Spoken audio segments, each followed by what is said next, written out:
Yeah, I saw Trump's tweet addressing the protesters and saying he appreciated all the, what was it, all the passion for America or something like that? Lots of work to do, you're right. We'll get to that in a minute. It's got to be job one today. How to heal the country. Everybody on board? A lot of Latinos are afraid of getting deported. Yeah, that's scary. Coffee machine is working fine.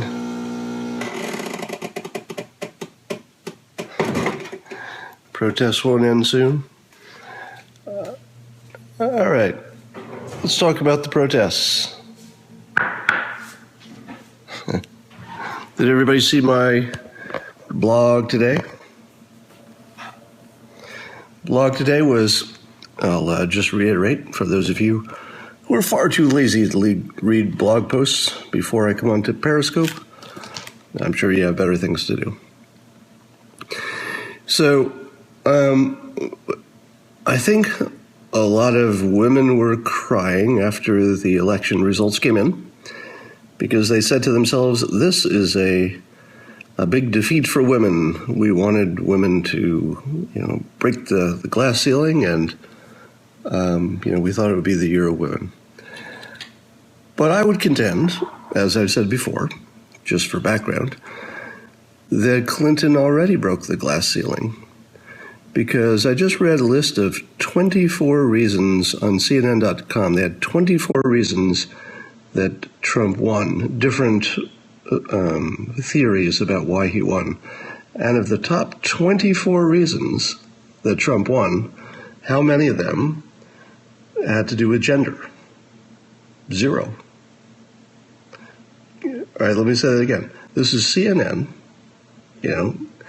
and the top 24 reasons that they collected from other people for why Trump might have won, none of the top 24 included gender, which just wasn't there.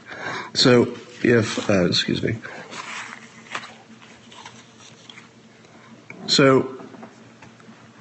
if the top 24 reasons don't include gender, and guess what? I think you could have gone to 50 reasons, and you wouldn't have run out of reasons. They would all be wrong, but you'd have 50 reasons why you won, and none of them would be gender. None of them. It's not even part of the conversation. So if that's not a broken glass ceiling, I don't know what is. Ask any 6-year-old, boy or girl, 6-year-old, and say, can a woman be president? And they'll look at you like you're crazy. It's like, duh, of course. So while clearly it would be better for women to have a woman president, nobody thinks it can't happen. They're just waiting for the right one. But there's a bigger story here. So while everybody was looking at the Democratic side, and Clinton in particular for their role model for women, things weren't going that well, because although she was doing great in terms of how high she rose in the hierarchy of power, her brand wasn't that clean. She had a lot of allegations against her for one thing or another.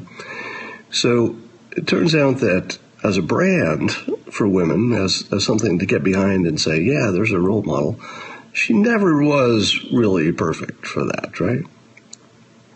And she was imperfect at best, but I give her all the credit for breaking the glass ceiling at the highest office, because I think she did that. You have to give her credit for that. But meanwhile, over on Trump's side, you had Kellyanne Conway just performing, just being the most capable, one of the most capable humans you've ever watched work in public, right? I mean, because you watched what happened, before she was there. You watched how he changed after she came on. You saw how his message got sharper and better. You saw that he behaved better. Just everything was better after Kellyanne Conway took over. That's not a coincidence. I mean, I'm sure Steve Bannon gets some credit as well. I don't know exactly what their relationship was, but he stayed behind the scenes wisely. And let her be the voice, and I imagine the biggest influence. So while you were looking in the wrong direction, one of the best role models for women in power and effectiveness and just every positive thing you could ever think about a human being was all happening on the other side, right behind you. And it was happening at the highest level, because you can't get much higher than, campaign manager for the person who wins. And at the same time, Katrina Pearson had been extremely effective as a spokesperson from the beginning, operated at the highest level, nailed it from beginning to end. I mean, she was just incredible from beginning to end. And then what about Ivanka? Talk about a role model. I mean, she's literally, is there anything she can't do and do well? Looks like it. It looks like there's everything she tries, she does well. And so it's easy not to look in that direction, because those are three ultra effective women, ultra successful, super smart, did everything right for a year, right in front of you while you were watching, and you still looked in the other direction. Yeah, how about Ann Coulter? How about Ann Coulter getting everything right from the beginning to the end? All right. What about that? Right from beginning to end. So I would argue that, maybe the media spin on this is that it's a somewhat disappointing year for women. But I think only if you're facing the wrong direction. As soon as you turn around and see what's happening on the other side, it's the most successful, role model-wise, it's the most successful year of all time for women. And I would say that Kellyanne is going to be a legend from here on out. So anyway, that's the good news. I hate to be the bearer of good news, but that is some really good news and shouldn't be ignored. At the same time, we're seeing some whispers on Twitter and some stories coming out that Trump is at least considering Peter Thiel as part of his transition team. Now, and there seems to be some interest there. So I don't know what the real story is there. Chris Christie is apparently in charge of the transition team, but he's got his own, baggage with the Bridgegate stuff.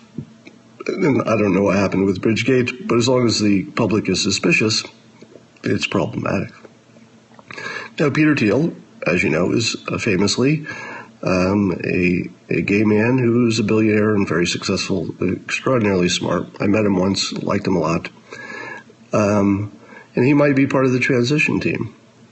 Now, if you're a gay LGBTQ person in this country, and you see that, as far as I know, for the first time ever, you might have an out gay man as part of the transition team, building the actual team that will probably be the most important influences on Trump and his decisions. Now, has there ever been, just the fact that Thiel is in the conversation, right? And, I would expect that whether he leads the effort or he's just involved with it, he's going to have a big influence. But when did that happen? Ken Blackwell, leading what team?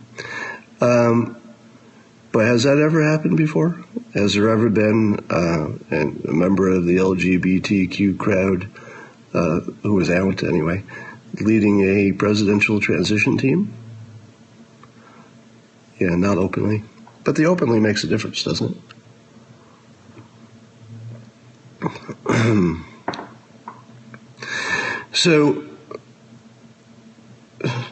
So think about that. Think about what's already happened.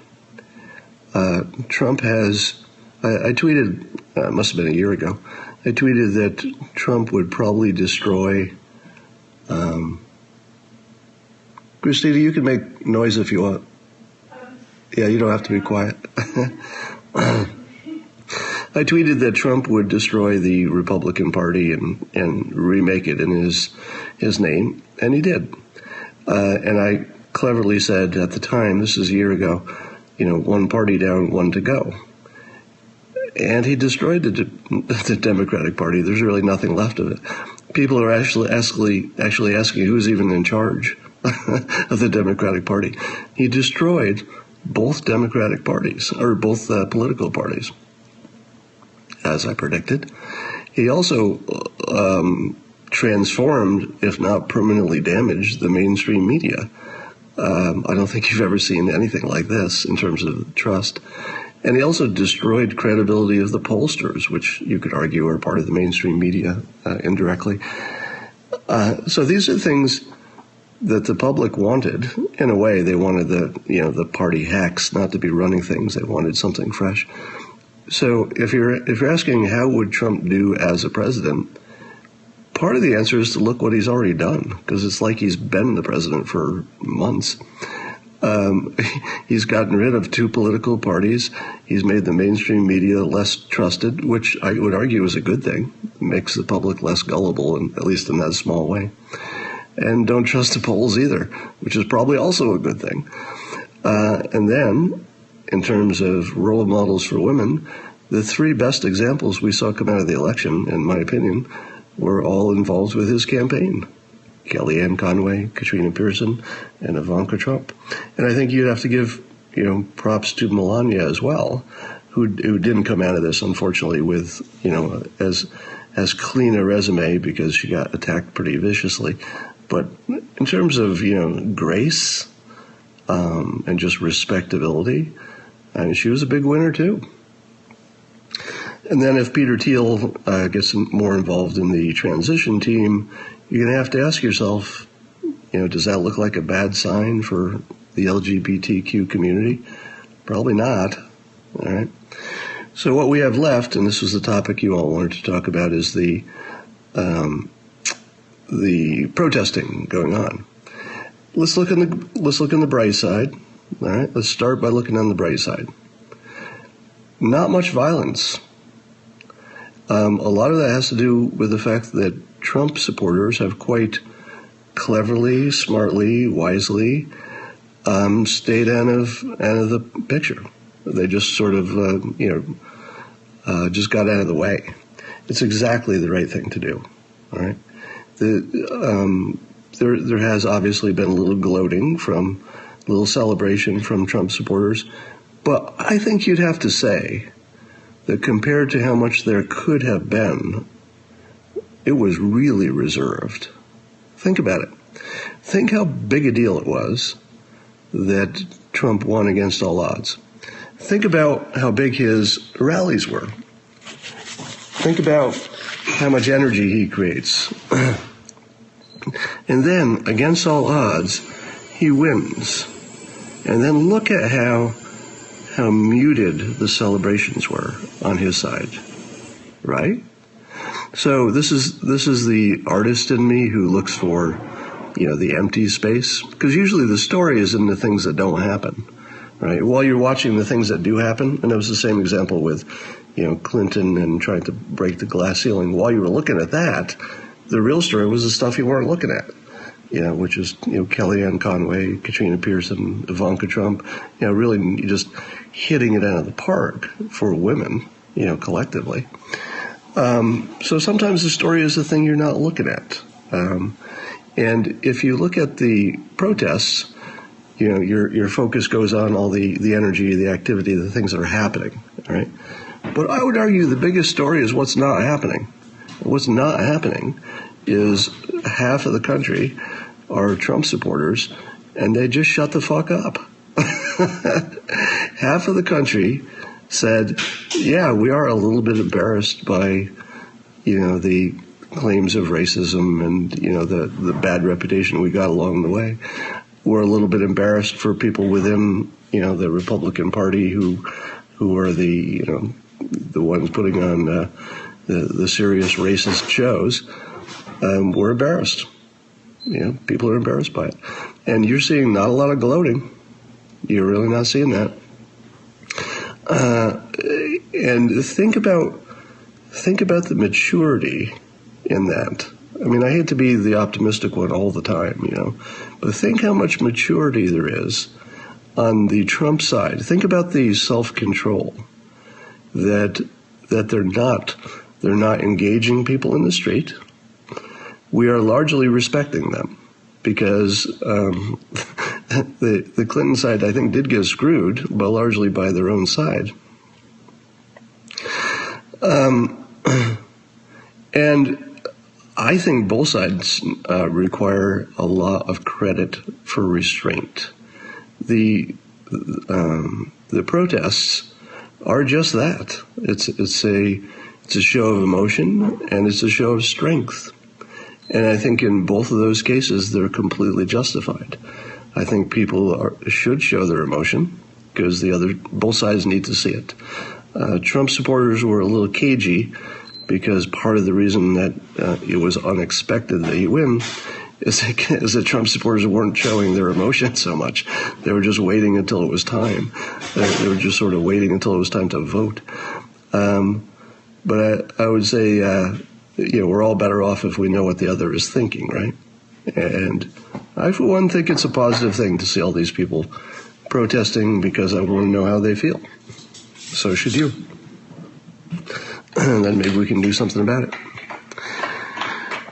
Smug lives matter. So I'm going to be on CNN today, y'all. I'm going to be on Jake Tapper's show. It's 1 p.m. my time is the start time, and in TV terms, that means sometime between 1 and 2. Probably closer to 1. But that's Pacific time. So Eastern Standard Time would be 4 p.m. today. Likewise, I will be back on CNN on Monday at about the same time, and I'll give you updates on that. Oh, don't be such haters against Jake. I like Jake a lot.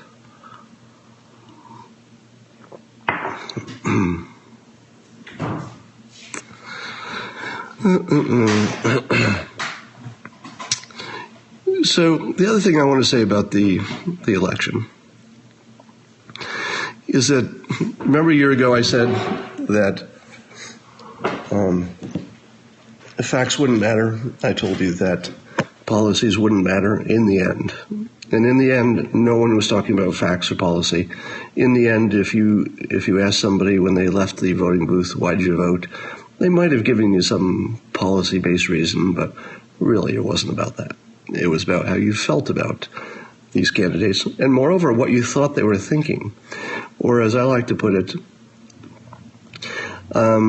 in the end, we weren't really voting for either of the candidates. We were voting for or against the imaginary future that each of them had crafted, both for themselves and for the other. So we had left reality entirely, and we were voting completely on imaginary items. So I'm not going to break your spell entirely today, but let me just make some generalities. From the beginning, Trump was never as dangerous as the other side said. Not even close, if he was dangerous at all, and I don't think he ever was dangerous. But from the beginning, Clinton was never as crooked as you thought she was. Everything about the election was turned from something that was real and something that looked and felt sort of real-ish, or something you suspected was real, or something you feared might be real, sort of low-level suspicions, and they were hyped up and amplified to the point where you lost all control of your rational thought, and that's everybody, both sides. Everybody just lost their shit for a while, and we went into full cognitive dissonance, full imaginary worlds, where one side was fighting the second coming of Hitler, which wasn't real, never was even close to real, never was even slightly real. But in people's minds, that's what they were fighting, and the protesters are still, to some degree, fighting that imaginary war that never was real. But likewise, on the Trump side, people were fighting this imaginary war against corruption of unprecedented standards. And I gotta think probably it was corruption of normal standards.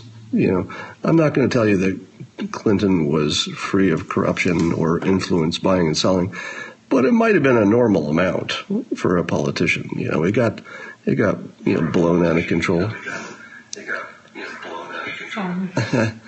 Christina, she's trying to watch me on Periscope while I'm talking right next to her. So keep in mind that everything you believed in the past month, and I don't even think this is an exaggeration, I think almost everything, I think almost everything you believed about both candidates was false. It was so exaggerated beyond any sense of reality that it was just two imaginary people having a contest against them in our minds. There was nothing about reality that ever happened in the last several months. The rallies were real, right? The emotion was real. The way people felt was real, but what they were thinking about it was entirely imaginary. And so, to that point, the things that the protesters are worried about, the things they're afraid of, are also largely imaginary. They imagine that Trump supporters are represented by the Klan. That's about as not true as anything could possibly be. They imagine that American citizens will be deported because they've got a pigmentation difference from Trump, which is ridiculous. It hasn't been in anybody in power anyway, anybody's plan. Sure, there's some nuts in the party. There will always be some nuts in any large group, but they don't define the Trump supporters.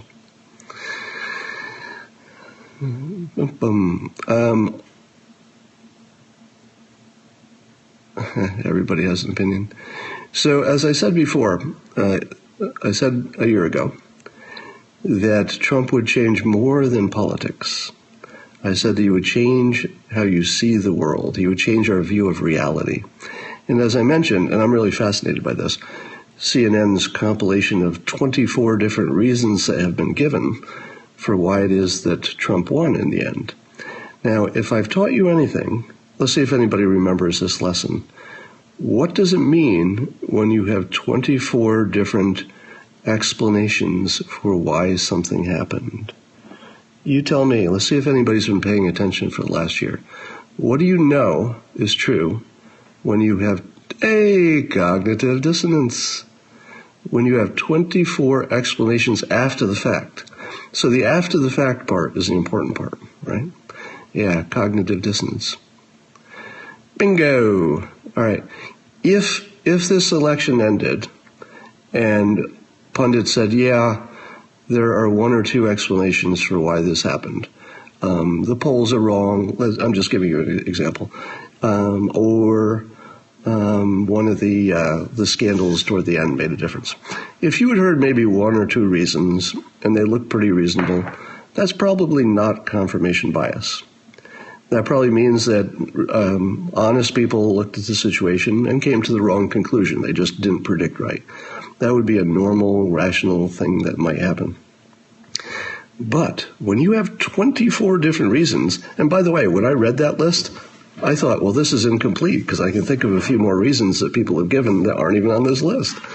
When you have that many reasons, it's always cognitive dissonance because people are just they're seeing something that can't be true, and so they're reinterpreting their reality on the fly to make it make sense. And a lot of the explanations just don't pass even the first sniff test. They're just crazy stuff. And that's another tell for cognitive dissonance. Now, let me take you back a year again for those of you who were with me. Do you remember a year ago that I made a big deal and I was saying that I was going to predict what would happen as opposed to explaining it after the fact? And I told you that I was going to predict instead of explaining because why did I say that?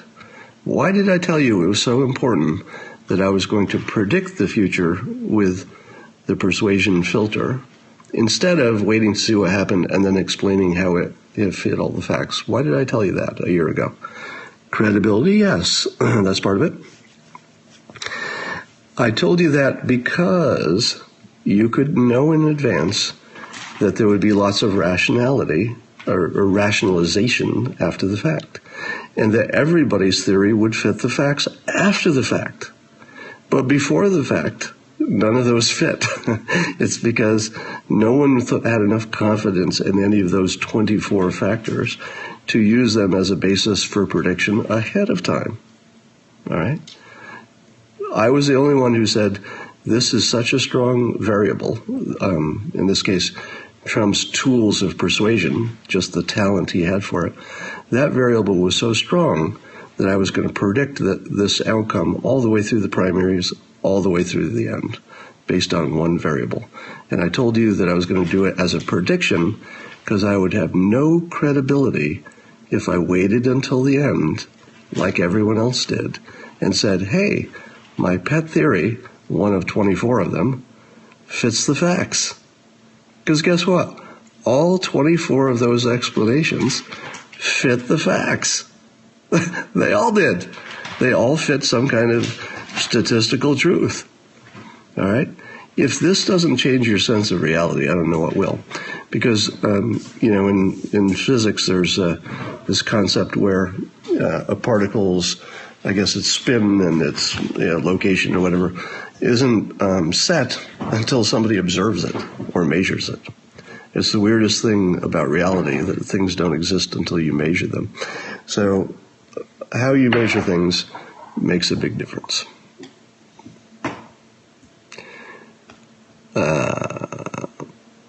Douglas Adams, I didn't know he talked about hypnosis. Nate Silver. All right, so let's give, while we're in our period of healing here after the election, let me give a shout out to Nate Silver. We've all had fun making fun of Nate's projections from beginning to end. But let's face it, this wasn't like any normal election, and there won't be another candidate, in all likelihood, who has this sort of persuasive power, who can break every predictive model. That's a very unusual situation.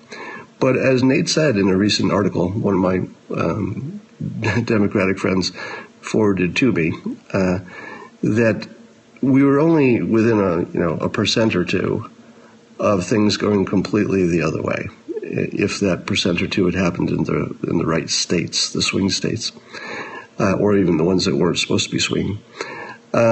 So he was wrong, but he was only barely wrong. History is going to look at him like he was a complete screw up and missed this thing from the beginning to the end. But if you looked at the final results, he only missed it by this much. All right. I mean, if we're being the least bit objective, he barely missed it. Okay. He missed it. He was wrong. I was right. It feels good, but he barely missed it. All right. So before you pile on, and before you ignore everything he says from this day on, you should take into account that Trump was sort of the black swan event, I guess. I know I'm misusing that term, so forgive me, Nassim Nicholas Taleb, for misusing your term.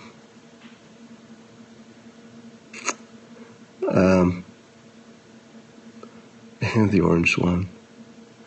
By the way, whoever it was that said orange is the new black, when describing Trump, who's described as orange, as replacing Obama and ironically the White House, was very clever, and I feel bad that I didn't think about it first.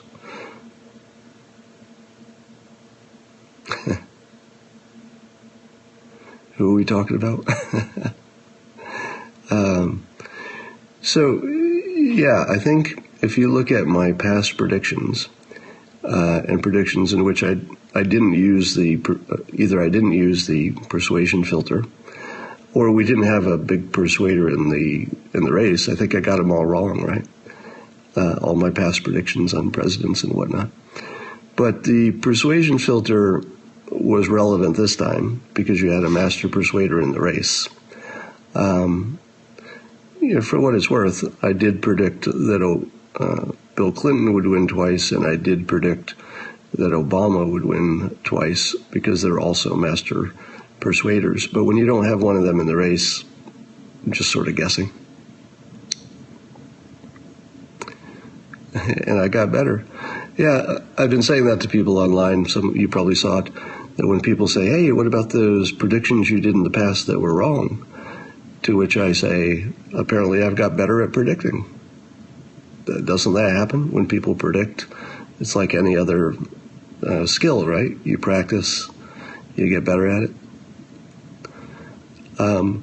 Now, to be fair, and I hate to, blow all of your illusions here, but as someone pointed out on Twitter, and other people will point out as well, somebody was going to be right about this race.